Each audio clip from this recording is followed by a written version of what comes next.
जय हिंद दोस्तों। साइकिल आज तक तो बहुत बार चलाए होंगे, लेकिन साइकिल कंप्यूटर में क्या होता है और कंप्यूटर में साइकिल का मतलब क्या होता है?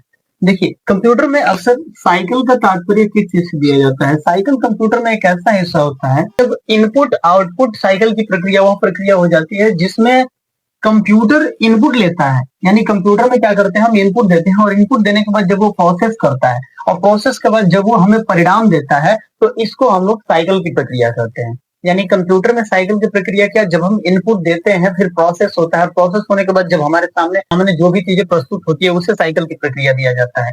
अर्थात इनपुट लेने के बाद जब हमारा कंप्यूटर प्रोसेस करता है और प्रोसेस करने के उपरांत जब हमें आउटपुट दे देता है तो उसको साइकिल कहा जाता है।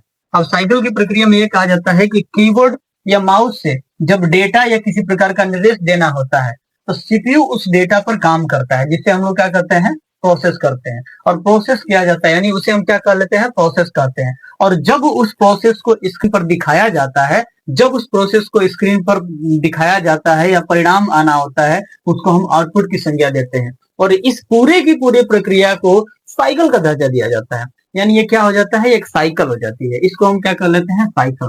तो साइकिल की प्रक्रिया याद रखिएगा, कंप्यूटर में क्या हो जाती है, साइकिल उसे कहते हैं जब हम क्या करते हैं, कोई इनपुट देते हैं, देन वो प्रोसेस होता है, प्रोसेस होने के बाद परिणाम आता है, उसको कहा जाता है साइकिल।